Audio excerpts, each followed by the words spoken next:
Bonjour à tous. On se retrouve aujourd'hui pour l'histoire du personnage Opérateur 60 actuel de Nier Automata.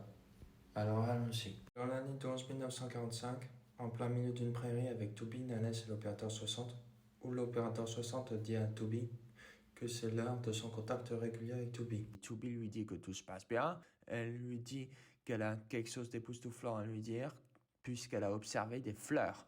Cela fait étonner Toby. Elle lui montre alors les célèbres fleurs de l'arme lunaire. Elle lui dit que si elle a une barrette de ces fleurs, ce serait parfait à son style, tout en élevant la voix. Toby lui demande d'arrêter. Elle réplique en disant que toutes les femmes s'intéressent à la mode. Elle lui dit qu'elle la préviendrait si elle trouve d'autres choses mignonnes. Nannès s'avance et lui dit qu'il a une question à lui poser. L'opérateur 60 lui donne la parole et lui demande s'il y a du nouveau sur les unités spéciales. Elle lui répond que cette information n'est pas de son ressort. Elle dit ensuite qu'elle veut voir une larme lunaire pour de vrai. Elle demande de lui faire savoir s'ils en trouvent et elle coupe la communication. Plus tard, dans la cité submergée avec Toby accompagné d'une larme lunaire, Nannès et l'Opérateur 60. L'opérateur 60 reconnaît tout de suite la fleur en disant son nom. Elle lui demande tout émue si elle accueille pour elle. Toby dit oui. L'opérateur 60 dit qu'elle va sauvegarder l'image et la chérir toute sa vie. Elle se met à contempler la fleur tout en faisant une description. Elle se met à supplier de le faire juste une fois. Elle coupe la tige et la met sur sa poitrine tout en expliquant qu'elle tomberait dans ses cheveux. L'opérateur 60 montre des signes d'amour. Elle fait des compliments tout en criant et se met à s'excuser. Elle explique ensuite pourquoi elle était aussi enthousiaste. Elle demande à Toby son avis sur la surface et lui dit qu'elle va devoir vérifier par elle-même. Elle dit ensuite que c'est ce qu'elle fera et demande à Toby de l'accompagner. Elle lui dit que si elle a le temps entre deux missions, pourquoi pas. La communication se coupe. 2 temps après, dans la 13e station orbitale Bunker avec l'Opérateur 60 qui s'approche du commandant blanc. Le commandant blanc lui demande le problème.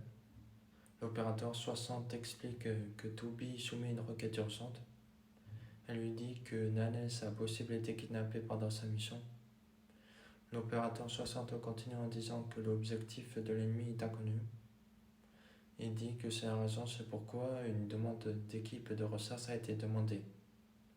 Elle conclut en lui demandant ses décisions. Le commandant blanc se met alors à réfléchir. Elle dit ensuite que la demande d'équipe de recherche est refusée. Le commandant blanc lui dit de transmettre à Toby sa réponse. Le commandant blanc dit son nom d'une voix terne.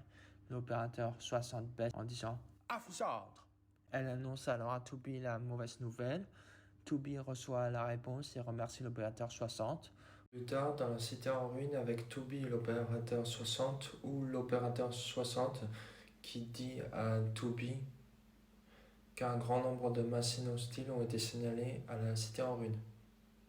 Elle lui dit que toutes les équipes de Yora sont mobilisées. Elle a reçu l'autorisation pour utiliser une nouvelle arme.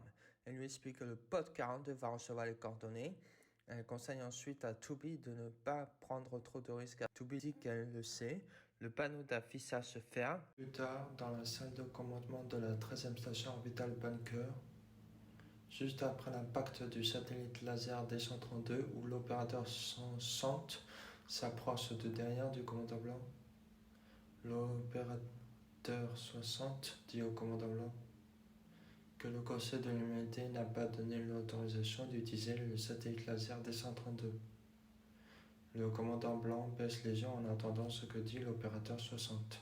Le commandant blanc se retourne et marche en direction de l'opérateur. Elle passe à côté de l'opérateur.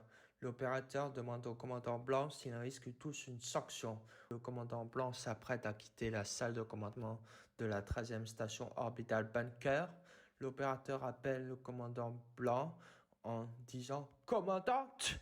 Le commandant blanc s'arrête de marcher. Le commandant blanc dit à l'opérateur qu'ils ont besoin d'un dieu, que même si le dieu n'existe pas. Le commandant blanc quitte la salle de commandement de la 13e station orbitale Bunker. Merci à tous d'avoir regardé cette vidéo. N'oubliez pas de mettre un pouce bleu, de vous abonner si ce n'est pas déjà fait, d'activer la petite cloche et au revoir.